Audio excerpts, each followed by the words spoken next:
You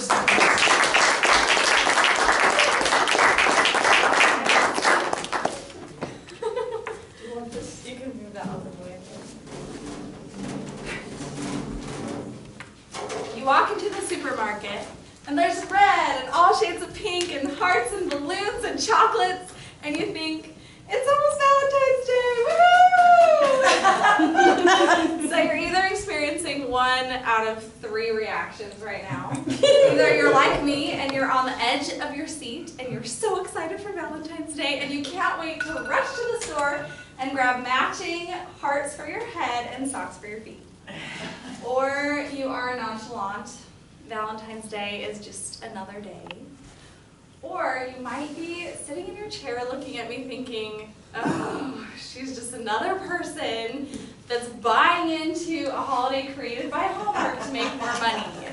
But perhaps you're feeling a little bitter or lonely underneath that annoyance. Maybe Valentine's Day is just another reminder that the universe hasn't been so kind to you in the love department. Maybe you feel that you have nobody to celebrate. Well, take heart, because my speech today contains hope for all of us. Because each and every one of us has somebody very important, very special to love. We go to sleep with this person every night. We wake up with them every morning. They know our thoughts, our feelings, our emotions, dreams, and hopes. And if you haven't guessed it already, the person that I'm referring to is yourself. You are the most important person that you'll ever choose to love in your life. So why is it so difficult for so many of us to love ourselves? Why are we often our greatest critics? Growing up, I had a skewed view of self-love. I thought, if I loved myself too much, I would appear self-centered, selfish, cocky. Now, I'm a Christian, and I grew up on the teachings of the Bible. Now, unfortunately, I misunderstood some of those teachings. And I started to focus so much on the do's and the don'ts and the rights and the wrongs, and I became perfectionistic. I had such high expectations of myself. And sure, I would see other people make mistakes, and that was okay, but if I made a mistake, heaven forbid, I beat myself to a pulp. Well, this perfectionism eventually turned into self-hate, which landed me in the hospital, where I was battling very life-threatening suicidal thoughts. Now, thankfully, I healed. And in my process of healing, I came across a parable that I loved called The Parable of the Umbrella by Dieter Uchtdorf.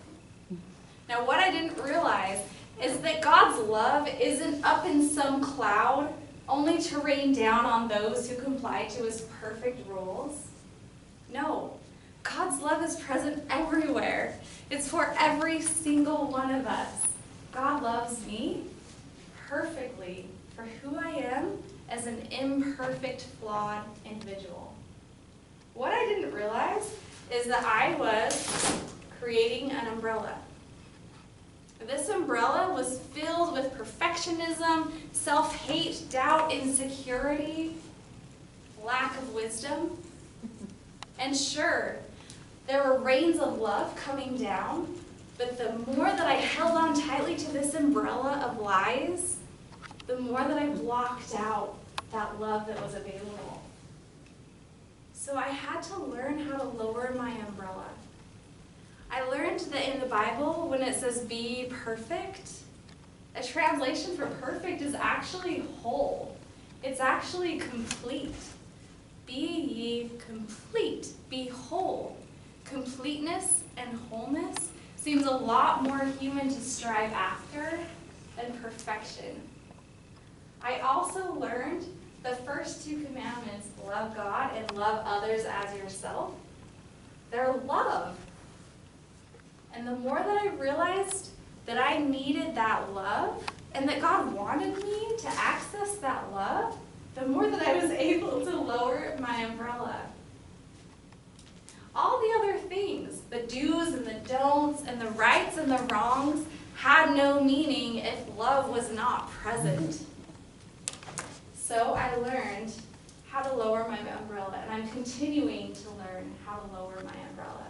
Because yes, I am imperfect at being imperfect sometimes. But I'm grateful for this lesson. And my call for all of you is to look deeply at yourself. Are you holding up an umbrella? Are you blocking out the love that's available for all of us? Because I deeply believe that every single person deserves love. And every single person is loved with an infinite amount of love that we cannot comprehend. So my call for you is to lower your umbrellas.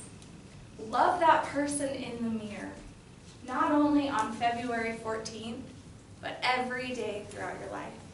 Thank you.